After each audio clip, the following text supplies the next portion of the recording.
Hello and welcome to my YouTube channel, my remote class. I hope you are all fine and doing great. Today I have come again with another video, and this time is on female reproductive system. Actually, this is the fourth part of my video of how do organisms reproduce, that is from your chapter number 8 of CBSE science book, that is the biological section part. So let's start with this video.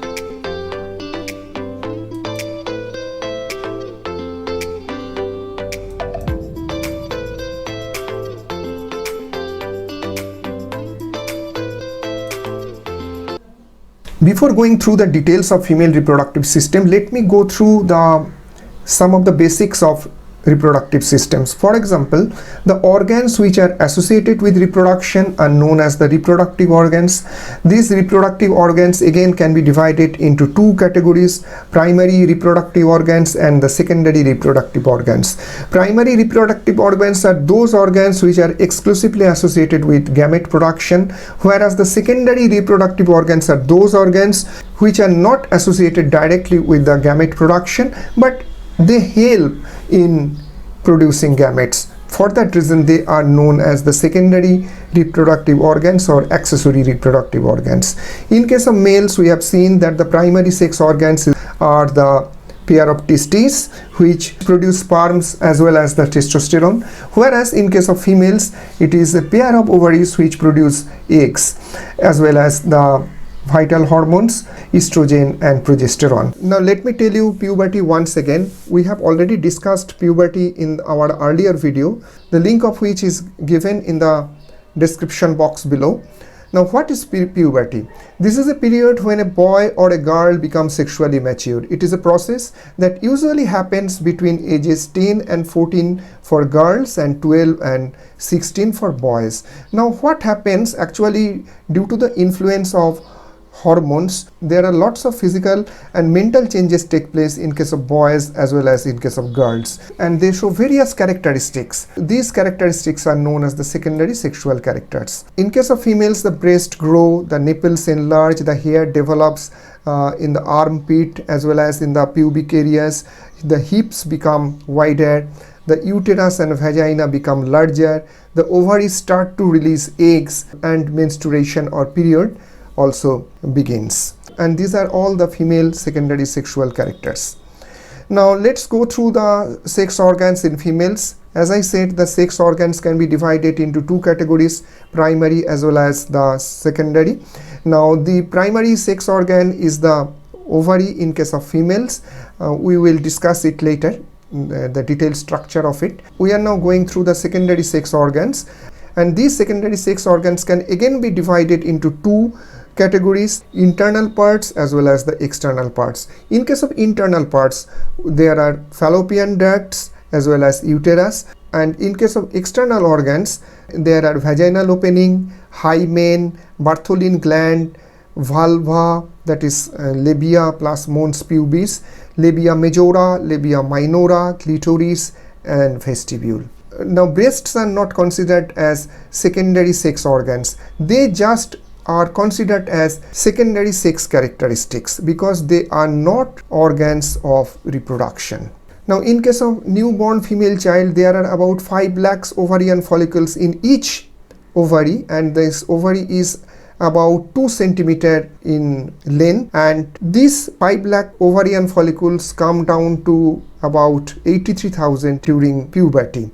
And most of these ovarian follicles do not mature at all. Now in each month, the ovary produces one egg from one side, and in the next month it produces from another side of ovary. That means the eggs are produced alternatively from each ovary in each month. This is a cross section of human ovary. The outermost layer is known as the germinal epithelium, and below this germinal epithelium there is another layer. Here you can see this is known as the tunica albuginea, and this entire portion inside is known as the stroma, and this stroma can be again divided into two parts. The outermost one is known as the cortex, where all the ovarian follicles are present, and the central portion is known as the medulla. This area doesn't contain any ovarian follicle. It contains the connective tissue, smooth muscles, blood vessels, nerve endings, limb vessels, etc. Now here you can see the ovarian follicles are scattered inside the cortex region. At the center you are finding the ova is present, and here you can see that various ovarian follicles are present in various sizes, and they are actually growing gradually. And here this is the largest size of the ovarian follicle. This is known as the Graafian follicle, and this Graafian follicle has a secondary oocyte inside which is surrounded by zona pellucida, and there is a liquid here. This is known as the antrum. Here you can see the egg is getting released, and this is surrounded by zona pellucida and corona radiata. Now here you can see that if the fertilization doesn't happen, if the sperm doesn't meet the ovum, then what happens, this ovarian follicle, after the release of the ova, it becomes corpus luteum.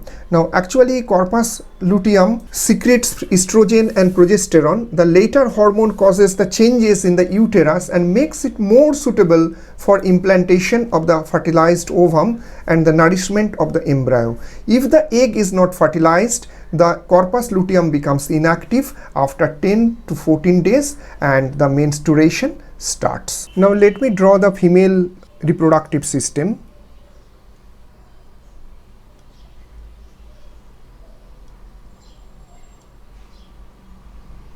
The first part is the thin one. This is known as isthmus. Then this is a balloon-like structure known as ampulla. Then it is called infundibulum.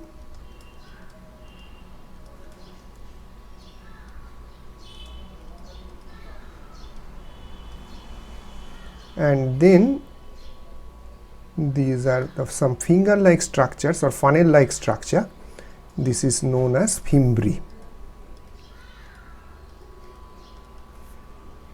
Same thing is present on this side also. Thin tube, there is a balloon-like structure, then there is a tube-like structure, then we have this funnel or finger-like structure.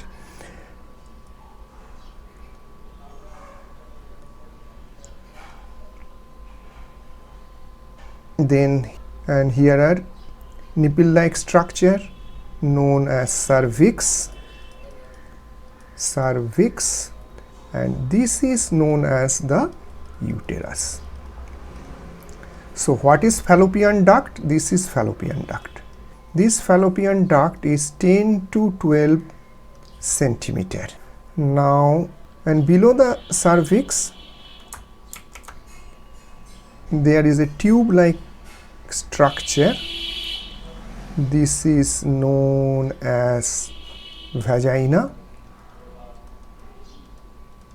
and this is known as vaginal opening. Vaginal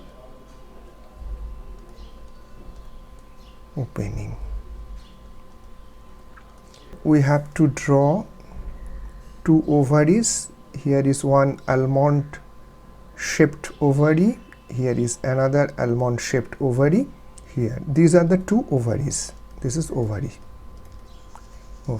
Now what happens, each month one egg is produced from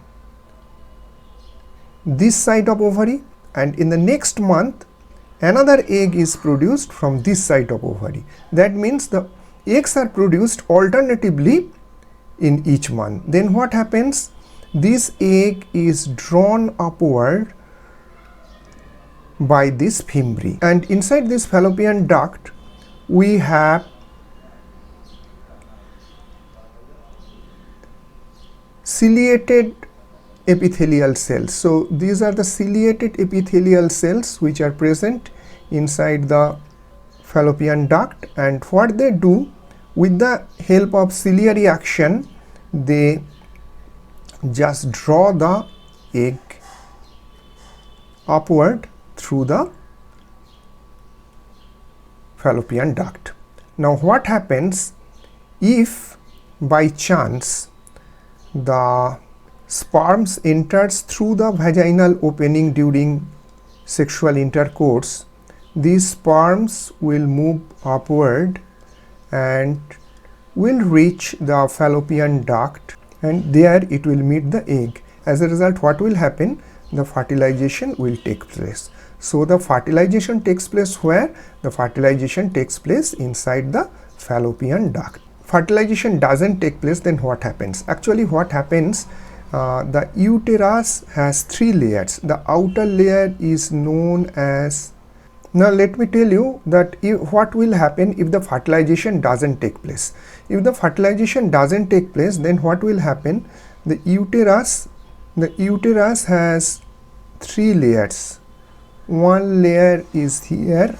This layer is known as perimetrium, and then there is another layer below this perimetrium. This layer is known as myometrium. This layer is known as metrium. And the most important layer is the innermost one, which prepares the uterus every month for the baby.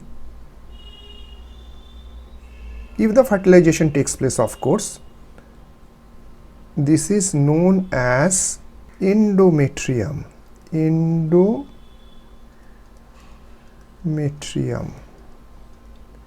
Now, if the fertilization doesn't take place, then what happens? This endometrium gets ruptured and the blood, the mucus, the tissues start coming out.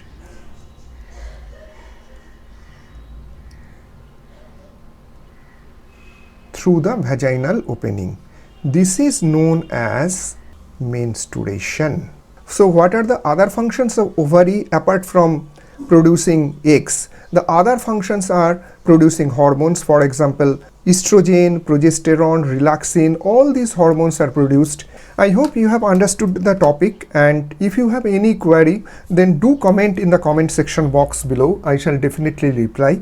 And if you like my video, then do like, share and comment.